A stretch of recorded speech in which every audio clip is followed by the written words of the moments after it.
আসসালামু আলাইকুম আর আসসালামু আলাইকুম সবাইকে স্বাগতম আরো একটি নতুন ভিডিওতে।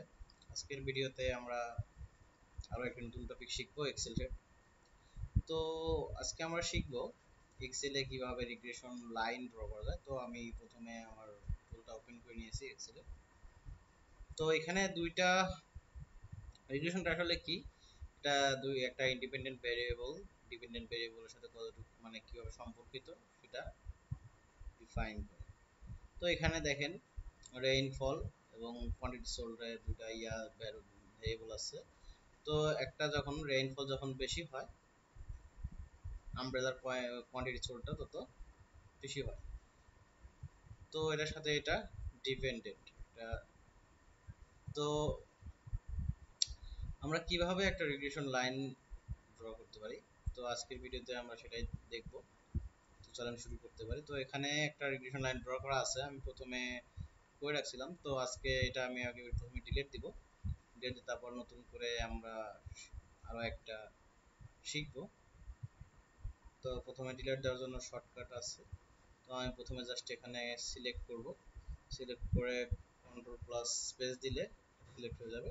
তারপর just shift plus right button আমি প্রেস করে এটা ডিলিট দিয়ে দিব, দিয়ে কন্ট্রোল প্লাস মাইনাস করে দিলে এটা অটোমেটিক্যালি ডিলিট হয়ে যাবে। তো এখান থেকে ডিলিট ডিলিট করার পরে আমরা যখন ড্র করব, ড্র করার জন্য আমাদের যাইতে হবে ডাটা অপশনে। তো ডাটা অপশনে যাওয়ার পর আমাদেরকে যেটা করতে হবে সেটা হলো, আমাদের এখানে ডাটা অ্যানালাইসিস নামে একটা অপশন আছে। তো ডাটা অ্যানালাইসিসে গিয়ে এখানে অনেকগুলো অপশন দেখতে পাবো, covariance, descriptive statistics, exponential smoothing, আরো অনেক অপশন। তো আমরা নিচের দিকে চলে যাব। আমরা যেহেতু রিগ্রেশন লাইনটা ড্র করব, আমরা রিগ্রেশনটা সিলেক্ট করে দিয়ে জাস্ট ওকে ক্লিক করে দিই।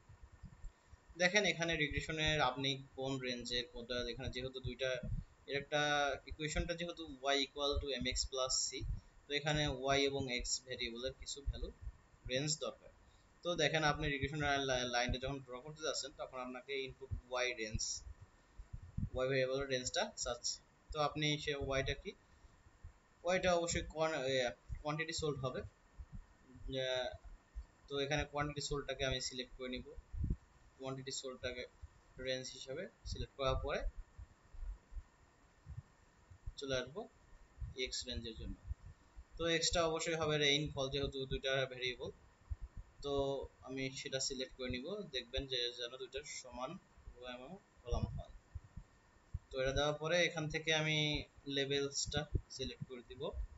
দেওয়ার পরে জাস্ট আউটপুট রেঞ্জটা যেটা আছে, যেটা আপনি কোথায় সেটা চাচ্ছেন, সেটা দেওয়ার জন্য আপনি জাস্ট এখানে যে কোনো একটা বারেটাতে ক্লিক করে দিবেন। তো এটাতে ক্লিক করে দিলাম আমি। ক্লিক করে দেওয়ার পর যদি আমি ওকে দেই, তো দেখেন আমার এখানে অটোমেটিক্যালি একটা রিগ্রেশন লাইন ড্র হচ্ছে। রিগ্রেশন লাইনটা এখানে দেখেন এই যে কোএফিসিয়েন্ট স্ট্যান্ডার্ড, যেটা দাঁড়ান একটু, আপনি এখানে গিয়ে জাস্ট লাইনটাতে হোয়াইট করার জন্য জাস্ট গিয়ে ডাবল ক্লিক দিবেন। তো ডাবল ক্লিক দিলে তার যতটুকু জায়গার দরকার সে ততটুকু নিয়ে নেবে। তো এখানে দেখেন, এখানে ইন্টারসেপ্ট এবং রেইনফল দুইটা ভ্যালু আছে, coefficient, standard error, p value, t value, অনেকে কিছু দেওয়া আছে। তো এখান থেকে আমরা খুব সহজে এবং ইজিলি আমরা রিগ্রেশন লাইনটা ড্র করে নিতে পারি। তো এটা যদি আমরা এখানে ডিফারেন্স প্রত্যেকটার জন্য কিন্তু আলাদা আলাদা ভাবে আমরা ইকুয়েশন পাবো। যদি আমরা ইকুয়েশনটা বলি y equal to mx plus c, একটা ডিপেন্ডেন্ট ভেরিয়েবলের সাথে অন্য একটা ভেরিয়েবলের কিরকম সম্পর্ক সেটা নির্দেশ করে।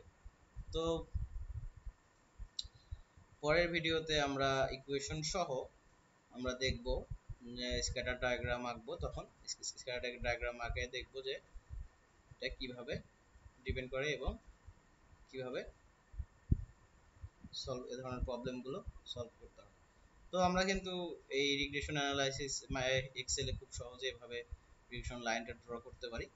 তো পরের ভিডিওতে আমরা দেখব স্কেলার ডায়াগ্রাম এবং ইকুয়েশনটা দেখব। তো আজকের মতো এ পর্যন্তই। সবাইকে ধন্যবাদ। আসসালামু আলাইকুম।